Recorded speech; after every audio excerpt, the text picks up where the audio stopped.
आम आदमी की सवारी यानी मोटरसाइकिल खरीदनी भी अब हो गई मुश्किल। जापानी मोटरसाइकिलों की कीमत में रातों रात 23,000 रुपए तक इजाफा। और तो और सस्ती चीनी मोटरसाइकिल्स भी अब पहुंच से बाहर हो गईं। फिर इसी तरह लूट मार का बाजार गर्म होगा, फिर इसी तरह जमीरों के सौदे होंगे, फिर इसी तरह माएँ अपने बच्चों को चौकों में खड़े होकर बेचेंगी, फिर इसी तरह चोरी डाके सब कुछ होंगे, क्योंकि हमारे लीडर वो होंगे जो ज़मीर फरोश होंगे। जिस पहले रेट पे 70 मोटरसाइकिल मिलता था, इस वक्त चाइना की मोटरसाइकिल का रेट वो हो गया हुआ है। लोग मोटरसाइकिल खरीदने की शक्ल खत्म हो गई। अब का रेट जो जा रहा है ना, इसका 2,12,000 रुपए जा रहा है बगैर कागजात।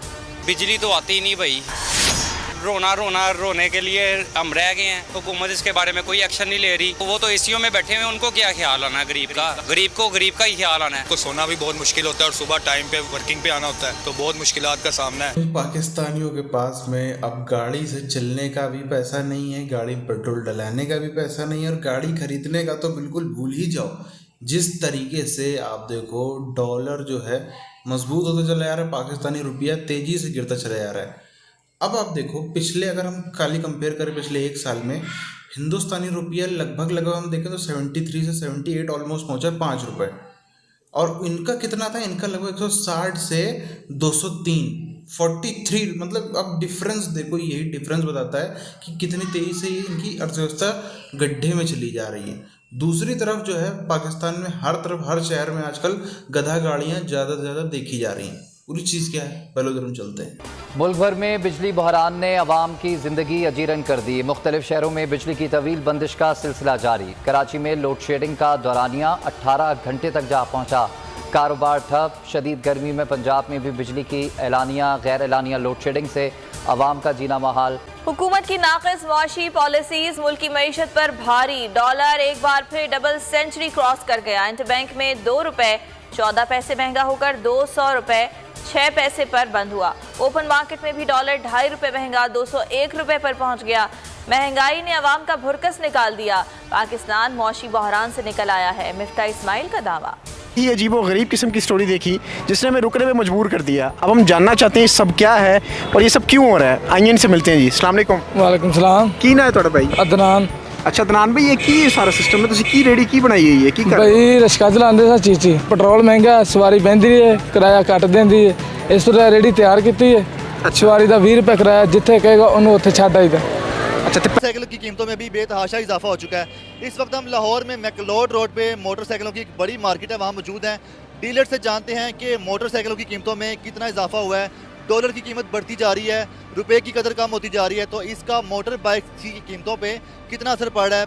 ठीक है, नॉर्मली जो हर इंसान है वो आपको पता है पहले 50-60 हज़ार रुपये में 50-60 हज़ार रुपये में पहले लोग ख़रीद लेते थे बाइक। ठीक है, अब ये हो गया कि जब ये मेरे ख्याल से 2 महीनों में 20 हज़ार रुपया, यानी कि ये जब से ये पेट्रोल का और डॉलर का चक्कर शुरू हुआ है ना, 1000 रुपये ये थोड़े से वक्फे में कीमतें ज़्यादा हो गई हैं। होंडा जो कंपनी है ना, जब ये अपना रेट बढ़ाती है ना, उसके बाद फिर नीचे ये चाइना की कोई 100 कंपनियाँ हैं जो चाइना की बाइक से, सबके अलग-अलग नाम है। जो लोग आते हैं यहाँ पर सेल करने के लिए वो कहते हैं कि मोटरसाइकिलों की कीमतें तो इतनी बढ़ गई हैं, आप हमारी कीमत जो मोटरसाइकिल वो कम लगा रहे हैं। बस ये अब वो क्योंकि वो एक कंपनी है, उन्होंने जारी बात उन्होंने डॉलर के हिसाब से, और जब ये फ्यूल महंगा होता है वो अपना रेट ज़्यादा कर देते हैं। जैसे ही कोई चीज़ महंगी होती है, पेट्रोल या डॉलर, ये भी उसी वक्त अब साथ ही तब्दीली ले आते हैं। पहले होता था कि साल बाद या 1.5 साल बाद रेट बढ़ता था, लेकिन अब तो दिनों में चेंजिंग हो रही है। अब क्या भी पेट्रोल और गैस की कीमत बढ़ती है तो आप सुनते होंगे जी ओगरा ने समरी भिजवा दी और प्राइम मिनिस्टर की सवाबदीद है जी। वो कभी सुनते हैं कि अच्छा जी अभी प्राइम मिनिस्टर ने साइन नहीं किया, उन्होंने मुस्तरद कर दी। ये शहबाज शरीफ साहब के दौर में भी हुआ, इमरान खान साहब के दौर में भी होता रहा। ये हमें ख्याल था, हम ये समझते थे कि ओगरा प्राइसेस को मुकर्रर करता है, जबकि हकीकत हाल ये है, खुल ये गया है कि मालकान की जो एसोसिएशन है OCIC, वो अपनी तजावीज़ देती है कि कीमतें ये होनी चाहिए। अच्छा, और उसको भेजा जाता है ओगरा को और अच्छा वजीर आजम को। जी जी। और ये आज से नहीं हो रहा है जी जी। इस पर खामोशी है। जिनके पेट्रोल पंप्स हैं और जिनका ये सारे का सारा ये कंपनियां कारोबार करती हैं, मल्टीनेशनल भी और यहाँ की भी, तो क्या कीमतों का तयन वो कंपनियां करती हैं, ओगरा नहीं करता है? आप ये कहना चाह रहे हैं? बिल्कुल, ये 28 जुलाई 2020 से वही कीमतों का तयन करते हैं और प्राइस नोटिफिकेशन हर 15 दिन के बाद निकालते हैं। ये जो आप सुनते हैं कि ओगरा ने कीमतों में इजाफे की समरी फाइनेंस डिवीजन को भेजी, फाइनेंस डिवीजन ने वजीर आजम को भेजी, ये सब झूठ है, बिल्कुल ये सफेद झूठ है। ये बात होती है कि बैरूनी सतह पे अगर आप देखें किसी और मुल्क में बसने वाले बाशिंदे को, तो उसकी पर कैपिटा इनकम जो है वो पाकिस्तानी किसी के पर कैपिटा इनकम से कंपेयर की जाए तो ज़मीन आसमान का फ़र्क होता है। अगर बांग्लादेश को देख लिया जाए तो बांग्लादेश में तकरीबन 60 रुपए से कम पे फी लीटर पेट्रोल है, लेकिन पर कैपिटा इनकम पाकिस्तानी बंदे से 2 गुना है। ईरान में देखें तो 10 रुपए फी लीटर पेट्रोल है और पर कैपिटा इनकम 3 गुना ज़्यादा है। इसलिए तरक्की याफ्ता ममालिक की तरफ में जा ही नहीं रहा, ये हमारे हमसाया ममालिक हैं। 30 अरब डॉलर आपको अगले फिस्कल ईयर के लिए 22-23 के लिए आपको आपकी फॉरेन ऑब्लिगेशंस के लिए 37 अरब चाहिए। अब 37 अरब में से भी आपको 21 अरब अगले साल में IMF की किस्तों में देना पड़ेगा। आपके पास बाकी जो बचेगा आप अंदाजा करें कि 15 अरब जो डॉलर है वो आपका फिस्कल डेफिसिट में चला जाएगा। आप फिर भी रियासत जो डूब रही थी, जिस अंदाज से मईशत का जो तबाही के दहाने पर खड़ी हुई थी, डिफ़ॉल्ट होने जा रहे थे, तो क्या हम रियासत को बचाएं या हम अपना पॉलिटिकल कैपिटल को जो है बचाएं? तो हमने अपने पॉलिटिकल कैपिटल को परवाह नहीं की है। ये इंशाल्लाह आप देखेंगे। एक तो देखिए ना, आते सारी वो कहते हैं ना, सर मुंडाते ही ओले पड़ने वाली बात है। एक तो IMF के पास आपने जाना था और IMF की पहली शर्त थी कि सब्सिडी को ख़त्म करें। जो कहते थे कि हम IMF के पास नहीं जाएंगे, खुदकुशी कर लेंगे। अरे बाबा, खुदा ना कुछ कर लिया होता। देखें, जो हमारी फॉरेन पॉलिसी का पिछली हुकूमत बेड़ा गर्क करके रख गई है, हमें आइसोलेशन में डाल गई है।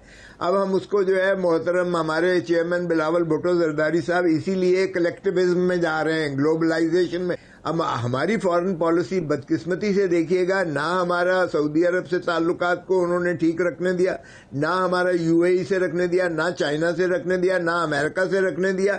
अच्छा, अगर रूस के तरफ गए भी हैं, आपने झुकाव किया भी है, तो खुदारा कर आते ना कुछ चीज। हम इस मुश्किल से, ये कौम इस मुश्किल से कितने अरसे में निकल आएगी? आप के दावे थे, इस जमात के दावे थे बेरोज़गारी ख़त्म करेंगे, हम महंगाई मार्च आप लोगों ने किया। आपने आते ही 50 दिनों में वो काम कर दिया कि जो वो 3.5 साल में या 4 साल में नहीं कर सके। वो महंगाई ख़त्म नहीं कर सके, आपने महंगाई से लोगों को ख़त्म करना शुरू कर दिया। तो आप कब अपने वादों पे अमल करेंगे? पाकिस्तान जो है लगभग डिफ़ॉल्ट कर चुका है। ऐसा हम लोग क्यों कह रहे हैं? क्योंकि सरकार का काम क्या होता है? सरकार, कोई भी देश की सरकार हो, वो इकोनॉमी को किस तरीके से सुधार सकती है? जॉब देना, ये बहुत ही घटिया तरीका पूरे विश्व भर में फ्लॉप हुआ है। हिंदुस्तान में भी इसको हम गलती मानना पड़ेगा अपनी, कि भाई हिंदुस्तान में भी लगभग हर पार्टी वादा करती है इतनी नौकरियां देंगे। उससे बड़ी गलती जनता की, जो मान लेती कि नौकरियां मिल जाएंगी। सरकार का काम नौकरियां देना है ही नहीं। सरकार का काम यदि कुछ है इकोनॉमी को बढ़ाने के लिए, टैक्स का बजट जो है वो इतना रखे कि आदमी पे बोझ ना पड़े, और दूसरा ये है प्राइसेस को रेगुलेट करे। अगर ये 2 चीज़ सरकार अच्छी तरीके से करती है तो कोई भी इकोनॉमी जो है उसको उठाया जा सकता है। नौकरियां सीधी सी बात है, थोड़ी बहुत जनरेट होंगी, लेकिन सरकार का काम नौकरी जनरेट करना नहीं है। वो काम जो है वो प्राइवेट व्यापारियों पे छोड़ दिया जाए, वो अपने हिसाब से कर लेंगे। लेकिन जो ज़रूरी चीज़ है, देखो, सरकार का काम रेगुलेट करना होता है प्राइसेस को। अगर वो नहीं है तो फिर वो देश तबाह है। आप देखो, कई सारे ऐसे देश हैं, जितने भी तबाह देश आप देख लो, चाहे वो आप सीरिया को ले लो, लेबनान को ले लो, फलाना ढिमकाना, नाइजीरिया, इन सब में समस्या क्या है? अफगानिस्तान को आप ले लो, समस्या क्या है? सरकार की इतनी हैसियत ही नहीं है कि वो हर चीज़ के दाम को कंट्रोल कर सके। चीनी कितनी होगी, सरकार का कोई कंट्रोल नहीं। आटा कितना होगा, चिकन कितना होगा, फला सब चीज़ें, मतलब कुल मिला के सब क्या किस दाम का होगा, वो सरकार कंट्रोल के बाहर है। बाहर चला गया तो बस वही हालत होती है, देश तबाह हो गया। इसीलिए जो मैक्सिमम रिटेल प्राइस या मिनिमम रिटेल प्राइस रखा जाता है, इसीलिए क्योंकि सरकार का काम है कि कोई भी चीज़ हद से ज़्यादा महंगी ना हो जाए, हद से ज़्यादा इतना वो सब ना हो जाए सस्ती की वो उसकी तरफ पूरा स्टॉक उसका रद्दी हो जाए, फिर वो बिजनेसमैन भी ना मरे, कस्टमर भी ना मरे, दोनों चीज़ को देख के चलना होता है। ये काम होता है सरकार का। वो काम में पाकिस्तानी सरकार फ्लॉप होती चली जा रही है। फ्लॉप होती चली जा रही है। इसीलिए आप देखो जिसका जो मर्जी उतना वो रेट बढ़ा रहा है, कस्टमर जो है इनका यानी कि इनका जो कंज्यूमर है पाकिस्तानी पब्लिक वो तबाह होती चली जा रही है। 1% से भी कम जो लोग हैं, लगभग 15-20 हज़ार परिवार जो एलिट में आते हैं, जिनके पास में इतना पैसा है कि चाहे जो बाइक है, या बाइक तो छोड़ दो, खैर बाइक तो बहुत कम ही चलाते हैं, अगर जो पेट्रोल अभी 210 का है वो 2000 का क्या 20,000 का भी हो जाए तब भी उनको कोई तकलीफ नहीं होगी। वो आज पाकिस्तान में है जहाँ पे अभी आप देखो चंद महीनों में जैसी स्थिति हो रही है, श्रीलंका जैसी स्थिति बनेगी, एक फ्लाइट पकड़ेंगे भाग जाएंगे। ये 90% 99% पब्लिक है, ये आपस में मारकाट मचाती रहेगी।